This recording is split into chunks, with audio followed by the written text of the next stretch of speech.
अब तो गोपी ने कहा ठीक है, इसको रंगे हाथ पकड़ करके दिखाऊंगी। गोप और गोपी ने दोनों ने विचार कर लिया कि आज इसको कैसे भी पकड़ना है। अगले ही दिन प्रभु पहुंच गए। गोप और गोपी इंतजार कर रहे थे, लेकिन कहते हैं गोपी को नींद लग गई और गोप भी बाहर चले गए। पीछे से कन्हैया आए, आकर के माखन चुराया और चुरा कर जैसे ही खाकर सारे ग्वाल बाल खाकर के जाने लगे तो कृष्ण का हाथ पकड़ लिया गोपी ने और पकड़ करके कहा, जा कहाँ रहे हो, रुक जाओ। आज गोपी ने पकड़ करके हाथ, मैया यशोदा को दिखाना है, रोज रोज उत्पात करता है, माखन खाता है सो खाता है, मेरे मटके को भी फोड़ देता है और इसकी मैया जो है मानती नहीं। कन्हैया का हाथ पकड़ करके गोपी नंद के द्वार पर जैसे ही जाने लगी, एक हाथ लंबा घूंघट काट रखा है और उस समय के जो ये पर्दा करने की चुनरी होती थी उसके बाहर कुछ नहीं दिखाई देता था। आज तो सारा मुख दोनों को ही दिखता रहता है, लेकिन पहले ऐसे ही चुनरी बनती थी। एक हाथ लंबा घूंघट है, चलती जा रही है, कुछ दिखाई नहीं दे रहा। कन्हैया का हाथ पकड़े हुए, आज तो मैया को पकड़ के दिखाऊंगी, ये देख तेरी लाला ने मेरे घर माखन चुराया। तभी बीच रास्ते में कृष्ण कहते, अरे गोपी, मैया के पास तो ले जाइयो, लेकिन सुन तो सही। बोले आज तेरी एक ना सुनने वाली बहुत सुन ली तेरी। अरे गोपी सुन तो सही। बोले क्या सुनो? बोले मेरे हाथन में बड़ी दर्द हो रहा है, तो इस हाथ को छोड़ करके दूसरा हाथ पकड़ ले। गोपी ने कही ठीक है, और सामने से आ रहे थे गोप से इशारा कर दिया, मुख बंद रखना। और उसी समय उस गोपी को उस गोप का हाथ पकड़ा दिया और मनी मन कहते हैं, गोपी मेरा हाथ अच्छा थोड़े लगता है, तो किसी का हाथ अच्छा लगता है। गोपी बड़बड़ाती हुई जा रही है, चल तेरी मैया के पास, आज तुम्हें दिखाऊंगी, आज तेरी शिकायत लेकर के जाऊंगी। नंद महल के बाहर जाकर के आवाज लगाई, अरे यो यशोदा रानी। यशोदा जो दौड़ करके बाहर आई, बोले अरे गोपी क्या हुआ? देख तेरे लाला को आज रंगे हाथ पकड़ करके लेके आयो, हाथ ऊपर करके दिखा रही है। अब तो यशोदा हंसने लगे और उधर श्री कृष्ण अंदर जाकर के कहते हैं, मैया आज तो बड़ी भूख लगी है, माखन दो। आप स्वयं प्रभु भोजन करने बैठ गए। मैया ने जैसे ही उस गोपी को देखा बड़ी हंसी आ गई और कहने लगी, अरे गोपी अपना जरा घूंघट तो उठा।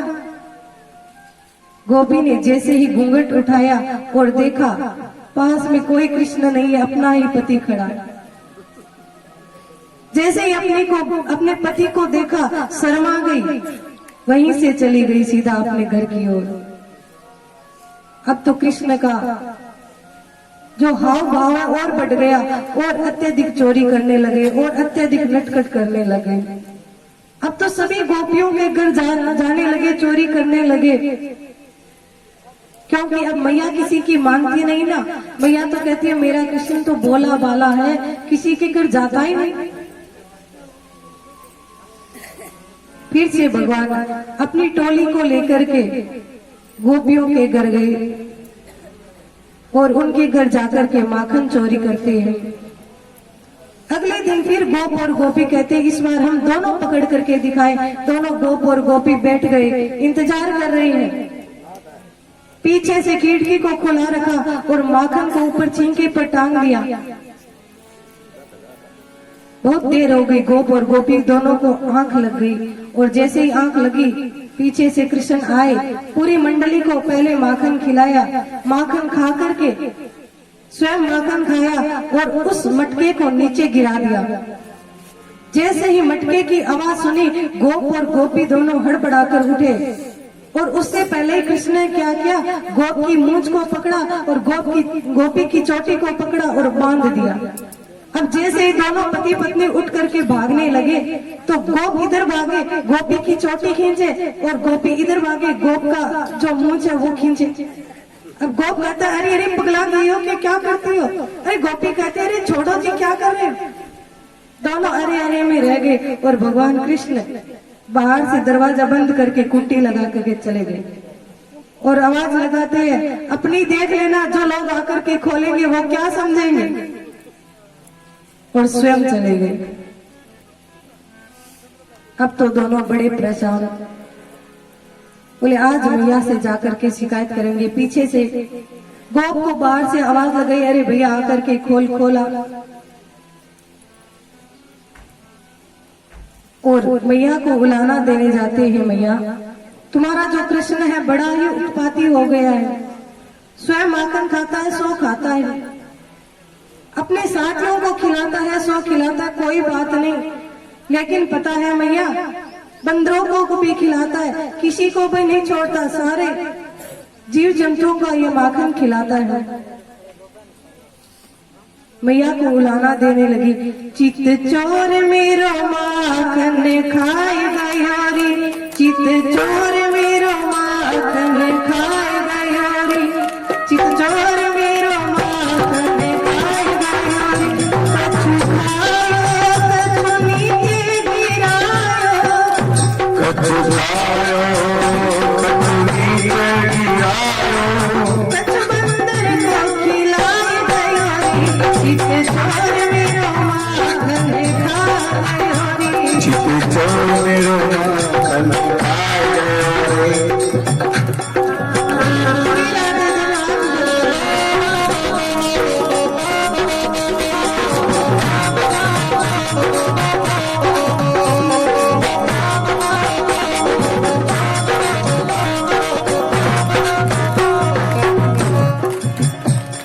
और गोपियां कहती है, मैया आप खाता है सो खाता है, आप खाओ ग्वालन को खिलाओ, आप खाओ ग्वालन को खिलाओ, और माखन को हाथ गुड़काई गयारी, चित चोर मेरो माखन खाए गयारी, चित चोर मेरो माखन खाए गयारी, चित चोर मेरो माखन खाए गयारी।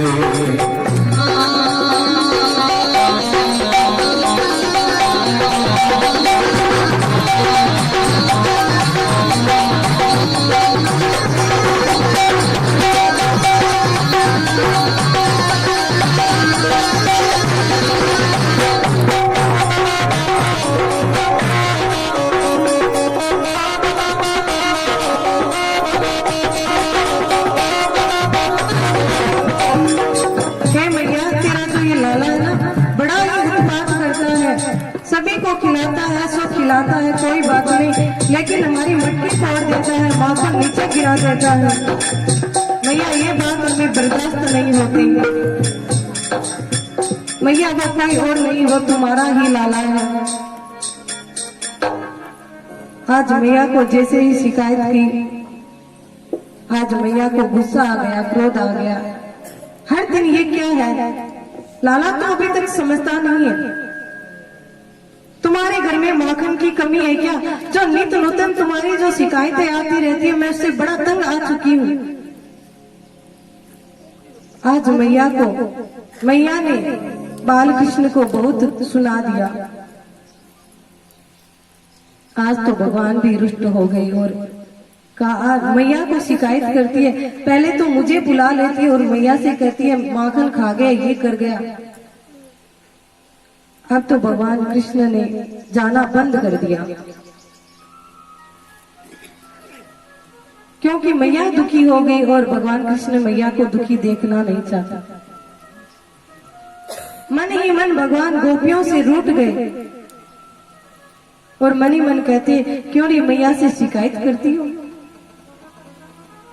गोपियों ने देखा पनगढ़ जाकर के आजकल कन्हैया नहीं मिलते, कहीं आते दिखाई नहीं देते। अब गोपियां भगवान कृष्ण का दर्शन करने के लिए मैया के घर जाने का बहाना ढूंढती है। कोई गोपी मैया से जाकर के कहती है, मैया मुझे थोड़ा माखन चाहिएगा, मिलेगा? मैया ने कही हाँ बहुत माखन है, ले जा। लेकिन जैसे ही कृष्ण देखते हैं कोई गोपी आ रही है, उसी समय कक्ष के भीतर चले जाते हैं। अब तो गोपियों को बड़ी परेशानी होने लगी।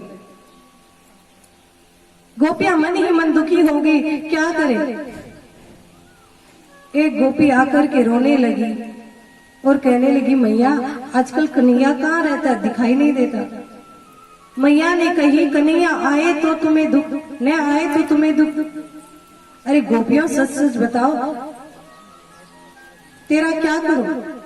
बोले कुछ नहीं मैया, बस इतना बता दे तुम्हारा कन्हैया किधर है। मैया ने कही भीतर कक्ष के अंदर है। गोपी कक्ष के अंदर गई और जाकर के हाथ जोड़कर निवेदन करने लगी, हे कन्हैया इतनी सी गलती के लिए तुम इतनी बड़ी सजा देते हो, ये भी भला कोई बात है तुम्हारी। पहले तो भगवान बड़ा मुंह दिखाते हैं, उसके बाद में कहते हैं हाँ ठीक है, ठीक चल। गोपी आकर के मैया से कहती, मैया मेरे घर को गोबर ना है, इसलिए कछु गोबर मिलेगा तेरी गौशाला से। मैया ने कही हाँ जितना चाहिए उतना गोबर ले जा। भगवान कृष्ण गए, पहले गोपी जाकर के अपने जो हेल होता है उसको भर लेती है, और भर करके जैसे ही जाने लगी तो कन्हैया दोनों हाथ कमर पर रख करके कहने लगे, अरे गोपी रुक जा। गोपी ने कही अब क्या भेगे हो। बोले मेरे एक एक गोबर का हिसाब देती जा, जितना लेके जाएगी ना उतना हिसाब रखूंगा। गोपी ने कही अच्छा ठीक है। एक बार लेकर के गई तो एक गोबर की टीका को मुख पर लगा दिया, दूसरी बार लेकर के गई दूसरा टीका मुख पर लगा दिया, तीसरी बार जितना लेकर के गई उतना टीका मुखमंडल पर लगा दिया। अब जितने टीका लगे हुए हैं भीतर गए श्रीमान जी। मैया ने कही कन्हैया ये क्या है। बोले मैया ये तो उस गोपी का हिसाब है। बोले कैसा हिसाब। बोले मैया ये गिन लो और देख लो ये इतना गोबर अपने गौशाला से लेकर के गई है। मैया हंसने लगी और भगवान कृष्ण को नहलाया तारी के बड़ा ही नटखट हो गया। तो अब तो फिर भगवान कृष्ण गोपियों के यहाँ पर चोरी करने जाने लगे। बोली बाल कृष्ण लाल की। बड़ा ही सुंदर दृश्य श्री सुखदेव जी वर्णन करते हैं। अब कोई गोपी या भगवान मैया को उलाना लेकर के नहीं आती। धीरे धीरे कृष्ण बड़े होने लगे। प्रत्येक दिन कृष्ण के जीवन में कुछ ना कुछ उत्पात होते ही रहते, उपद्रव होने लगे। तब सभी ग्वाल बालों ने विचार किया क्यों ना गोकुल छोड़ करके वृंदावन जाया जाए। गोकुल में भगवान कृष्ण के साथ में बड़ी ही घटना होती है, इसलिए सभी नंद और महानंद ने विचार किया। सभी ने अपनी बैलगाड़ियों में अपना सामान भरा, सभी वृंदावन की ओर प्रस्थान कर गए।